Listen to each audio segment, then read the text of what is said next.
अस्सलाम वालेकुम दोस्तों, मेरा नाम है फैलान Firoz and welcome back to my YouTube channel. आज की वीडियो में हम बात करने जाएंगे मैनहट्टन शूटिंग्स की जो पिछले हफ्ते टेक प्लेस करती हैं न्यूयॉर्क के अंदर, और कैसे एक आदमी एक असॉल्ट राइफल के साथ 4 लोगों को मार देता है और कितने लोगों के अंदर दहशत फैलाता है। और आखिर में ये बात पता चलती है कि वो एक दिमागी डिप्रेशन के अंदर मौजूद था, एक दिमागी डिजीज़ से लड़ रहा था। और किस तरीके से जो है ये सिचुएशन वर्कआउट होती है, किस तरीके से सिचुएशन टेक प्लेस करती है। और आखिर में 2 सवाल हैं, क्या मेंटल हेल्थ को निग्लेक्ट किया जाता है अमेरिका में? क्या एक अमेरिकन लाइफ़स्टाइल ऐसा हो चुका है कि हर बंदा किसी न किसी मेंटल दबाव का शिकार है, मेंटल डिप्रेशन का शिकार है? क्या अमेरिकन लाइफ़स्टाइल इतना ज़्यादा भारी हो चुका है कि अब जो है आम आदमी जो है कि उसके जो बोझ के तले दबा जा रहा है? और सेकंड क्वेश्चन, क्या अमेरिका एक सेफ कंट्री है? Is US a safe country? जो कि एक्चुअल क्वेश्चन सामने आता है। चलते हैं वीडियो की तरफ। तो सबसे पहले अगर हम बात करें, ये जो शूटिंग हुई है ये तकरीबन मंडे के दिन इस शूटिंग ये जो शूट होता है मंडे वाले दिन होता है, 29 जुलाई की बात होती है। 345 पार्क एवेन्यू एक मैनहट्टन ऑफिस बिल्डिंग है। वहाँ पे जहाँ पे बहुत बड़े-बड़े फर्म्स वगैरह के ऑफिसेज़ वगैरह भी हैं। ब्लैकस्टोन का ऑफिस है, केपीएमजी का ऑफिस है, एनएफएल हेडक्वार्टर्स हैं। वहाँ पर एक बंदा जिसका नाम तकरीबन शेन डेवॉन बताया जा रहा है, वो असॉल्ट राइफल के साथ उस बिल्डिंग में एंटर होता है और जहाँ पे उसको मौका मिलता है, वहाँ पे वो लोगों की तरफ फायरिंग कर देता है।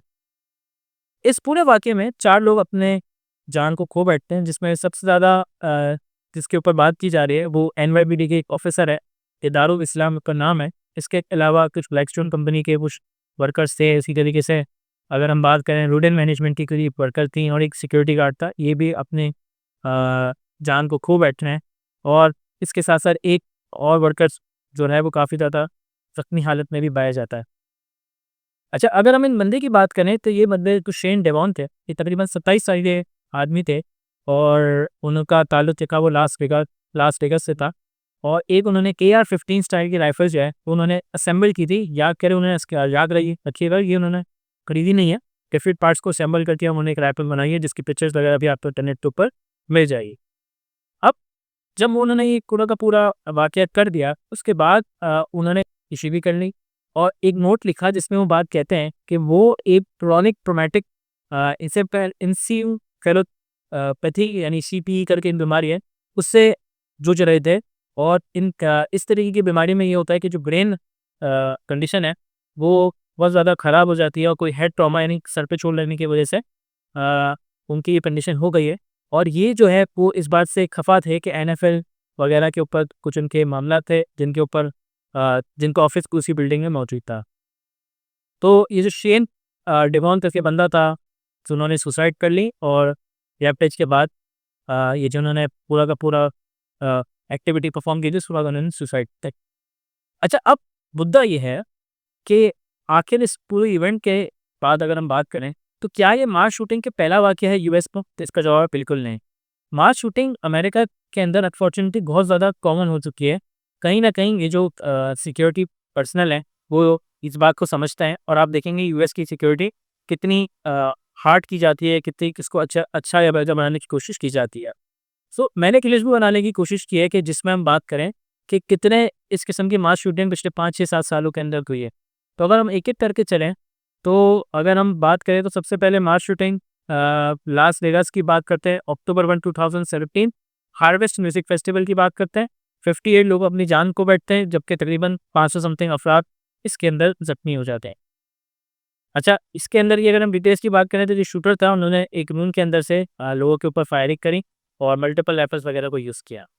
देन एक इंसिडेंट है जून 12, 2016 का, जिसके पल्स नाइट क्लब तकरीबन ऑरलैंडो शहर के अंदर ये हुआ है। 49 लोगों की जान खो बैठता है, 53 यानी 53 लोग इंजर्ड होते हैं। एक बंदा सेमी ऑटोमेटिक राइफल और हैंडगन लेके चला जाता है, तो वहाँ पे एक पर्टिकुलर कम्युनिटी को टारगेट करता है। देन अगर हम बात करें अगस्त थी 2019, 22 लोग मारे जाते हैं। टेक्सास के अंदर ये वाक़या होता है, 26 इंजर्ड होते हैं। Racially motivated anti Latino hate crime था, यानी कि पर्टिकुलर कम्युनिटी को यहाँ पे भी टारगेट किया गया था। इसी तरीके से ओरेगन के अंदर डिस्ट्रिक्ट के अंदर अगस्त 4, 2019 की बात करते हैं, यानी अगस्त के अंदर 2 वाक़ये एक के बाद एक हो गए। 10 आदमी इसमें मारे जाते हैं। पार्कलैंड में स्कूल के अंदर 14 फरवरी 2018 को 17 स्टूडेंट्स को मारा जाता है। असॉल्ट स्टाइल राइफलरीज के अंदर परफॉर्मेंस डिबेट होता है। Sutherland Springs Texas once again November 5 2017 26 आदमी मर जाते हैं। पिट्सबर्ग में 27 अक्टूबर 2018 11 आदमी मर जाते हैं। मूवी थिएटर के अंदर 20 जुलाई 2012 12 लोग मर जाते हैं। इसी तरीके से लिविस्टन की अगर हम बात करें 25 अक्टूबर 2023 तकरीबन 19 लोग मर जाते हैं। और इस तरीके से एक लिस्ट मौजूद है। हम इन लिस्ट के जितने भी करने वाले लोग हैं, यानी जितने भी लोग इस इंसिडेंट को करने वाले हैं, हम उनकी अगर हिस्ट्री को पढ़ें या उनके सिचुएशन को पढ़ें तो एक बात बिल्कुल क्लियर है, कहीं ना कहीं वो किसी ना किसी डिप्रेशन का शिकार था या के जहन में कुछ इस तरीके के मामले चल रहे थे कि वो इस हीनस क्राइम को करने के लिए अपने आप को भी राज़ी कर लेते हैं और इसकी तरफ जो है जिनको स्टेप्स लेने वो स्टेप ही लेने की कोशिश करते हैं और ले भी लेते हैं। तो यहाँ पर जो एक्चुअल सवाल होता है कि क्या अमेरिकन फायर आर्म की जो पॉलिसी है को क्या इतनी वीक है कि हर बंदा, हर मेंटली अनस्टेबल बंदा एक बंदूक खरीद सकता है और फिर वो मेंटली अनस्टेबल बंदा एक पब्लिक प्लेस के अंदर उस बंदूक का इस्तेमाल भी कर लेता। एक्चुअल क्वेश्चन यहाँ पर ये होता, क्या फायर पॉलिसी अमेरिका की जो फायर आर्म्स पॉलिसी है उसको देखने की ज़रूरत नहीं है। और हम देखते हैं पिछले वक्तों में इसके ऊपर काफ़ी ज़्यादा डिबेटबाजी चलती रहती थी अमेरिकन सेनेट में या अमेरिकन पार्लियामेंट के अंदर, और इसके ऊपर डिबेट किया जाता था। लेकिन अब हमें ये बात की समझनी है कि हर स्टेट के अपने खुद के लॉज हैं। कई स्टेट में लॉज बहुत स्ट्रिक्ट हैं, किसी स्टेट में लॉज बहुत वीक हैं। तो हर स्टेट के यूनिफॉर्म लॉज होने की ज़रूरत है नहीं है। I leave it up to the American people to decide. लेकिन कहीं ना कहीं यहाँ पर जो फायर आर्म पॉलिसी है इसको देखने की ज़रूरत है।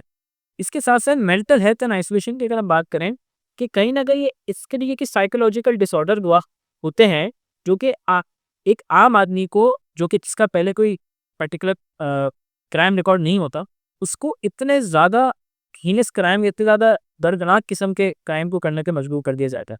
तो कहीं ना कहीं यहाँ पर ये बात नहीं की जा रही कि अमेरिकन जो स्ट्रक्चर है, फैमिली स्ट्रक्चर है या वर्क स्ट्रक्चर है, वो आम आदमी को किस तरीके से लेवरेज बना रहा है और उसको कितने डिप्रेशन में शिकार करता है। कहीं ना कहीं इसकी बात होना बहुत ज़रूरी है। कहीं ना कहीं इन चार्जेस को देखना बहुत ज़रूरी है कि एक आम आदमी कहाँ फंसा हुआ है, उसके फाइनेंशियल रीजंस हैं, उसके फैमिली रीजंस हैं, उसकी वर्क लाइफ बैलेंस का क्या है, वो क्यों इस तरीके से इस तरीके का काम करने की तरफ माइल हो जाता है, या अगर वो कोई कंटेंट कंज्यूम कर रहा है जो कि इसको किसी कम्युनिटी, पर्टिकुलर कम्युनिटी की तरफ टारगेट करवाता है, ये कौन सा इस तरीके का क्राइम है, ये कौन से इस तरीके के जो कंटेंट है जो कि वो कंज्यूम कर रहा है और उसको इस तरीके के हेट क्राइम्स करने से आमादा कर रहा है, हेट क्राइम्स करने पर मशहूर था। इसी तरीके से ये जो आइडियोलॉजी और हेट वाली बात है इसको भी टारगेट करने की ज़रूरत है और ये बात बताने की ज़रूरत है कि किस तरीके से बहुत सारे डिफरेंट कम्युनिटीज़ के लोग आपस में रह सकते हैं एंड एग्री टू डिसएग्री वाला जो कॉन्सेप्ट है उसके लेके आगे चलना चाहिए। अच्छा, फिर हम एक बात करें कि गवर्नमेंट या लेजिस्लेटिव फेलियर्स की बात करें तो हमने ये भी देख लिया कि किस तरीके से गवर्नमेंट को सख्त लॉज बनाने की ज़रूरत है फायर आर्म्स के अगेंस्ट और इस तरीके की एक्टिविटीज़ के अगेंस्ट, और कुछ ना कुछ अमेरिका को सेफ बनाने की ज़रूरत है। लेकिन क्या यहाँ पर ये सवाल पैदा होता है कि इस अमेरिका सेफ, ठीक है, दुनिया भर में क्राइम होते हैं लेकिन मार्च छुट्टी के हवाले से अमेरिका का नाम टॉप ऑफ द लिस्ट आता है अनफॉर्चुनेटली।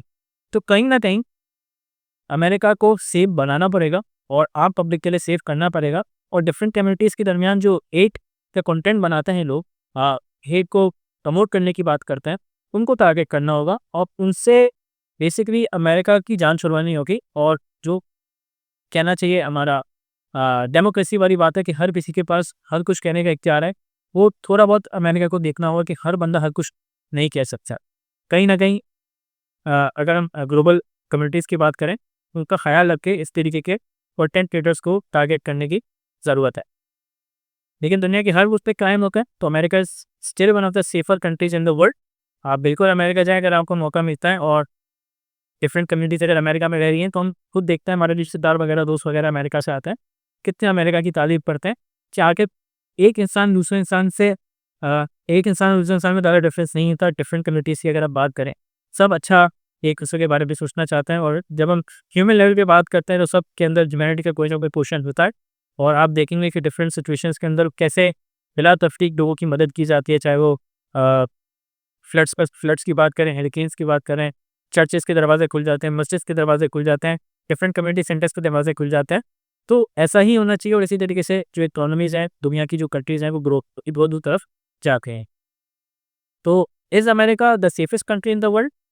इसका आंसर नहीं है, but America is one of the safest countries in the world और इस तरीके के इंसिडेंट्स को मज़ीद रोकने की ज़रूरत है ताकि सिचुएशन और मज़ीद बेहतर बनाई जा सके। तो अगर आपको वीडियो पसंद आई है, इस वीडियो को लाइक करें और वीडियो के एंड में जो सामी भाई थे दिलारुल इस्लाम, जिनकी फैमिली के बारे में भी हमने पढ़ा कि उनकी एक औलाद भी होने वाली थी। तो हम उनके साथ-साथ जितने भी लोग इस पूरे इसमें मारे गए, सबके लिए बड़ा दुःख का इज़हार करते हैं। इस तरीके के वाक़यात नहीं होने चाहिए और इस वीडियो को एड इसी तरीके से करते हैं कि हमें अपने आपस में हेट क्राइम्स को रोकने के लिए अपना किरदार अदा करने की ज़रूरत है। हम कैसे अपना किरदार अदा कर सकते हैं, इसके बारे में डिबेट्स होनी चाहिए, उसके बारे में डिस्कशन होना चाहिए। आप भी कमेंट सेक्शन में बता सकते हैं कि अगर आप एक ऐसे आउट ऑफ इंडिया या आउट ऑफ पाकिस्तान बंदे हैं जो कि बाहर प्रदेश में रह रहा है, आप किस तरीके से अपनी सिचुएशन को बेहतर बना सकते हैं या अपने आप को मज़ीद इंक्लूसिव कर सकते हैं? और अगर आप अ, कोई रोल अच्छा प्ले कर सकते हैं तो कैसे वो रोल लेकर आए? तो इसी के साथ इस वीडियो को एंड करते हैं। Thank you.